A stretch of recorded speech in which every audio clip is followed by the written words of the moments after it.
ওরে জীবন গুনায় গুনায় গে এলো রে, বাড়ির পাশে পুকুর পাড়ে রে,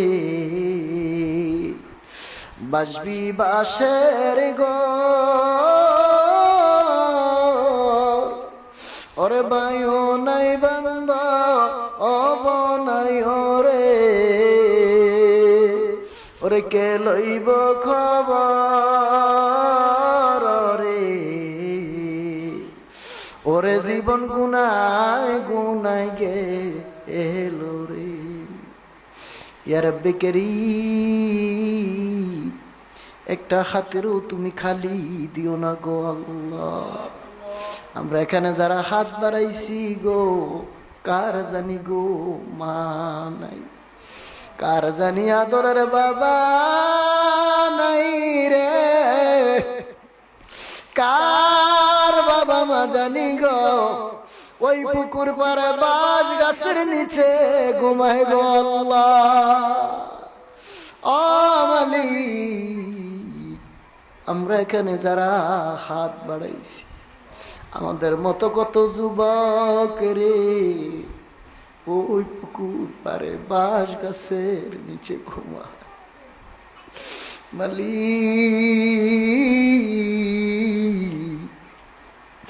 আমাদের সকলকে তুমি মাফ করে দাও আল্লাহ। আমরা সকলেই কম বয়সে অসুস্থ হয়ে গেছি গো, ও মালিক প্রত্যেককে শেফা দান করো আল্লাহ। প্রত্যেককে রমজানে ইজ্জত করার তৌফিক দান করো আল্লাহ। সামনে রমজান আসতেছে, প্রত্যেকের বেশি করে নামাজ পড়া রোজা রাখা তৌফিক দান করো আল্লাহ।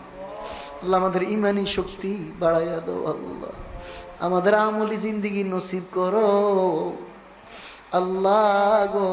এই হযরত খুশবাসী জামে মসজিদকে তুমি কবুল করে নাও। কত মায়ার মানুষ রে কবরের বাসিন্দা হয়ে ঘুমায় গো আল্লাহ। খুশবাস কাদিয়া দরবারের আমার আশিকান মুহিব্বান মুরিদান মায়ার লোক, ভালোবাসার লোক, প্রেমময় মানুষ যারা কবরে চলে গেছে তাদেরকে তুমি মাফ করে দাও। কত বছর অনেকে ছিল রে, আজকে অনেকে নাই, কবরের বাসিন্দা হয়ে গেছে। মালিক, আমি কি পারবো গো তাদের জন্য দোয়া করতে গো আল্লাহ। ও মালিক।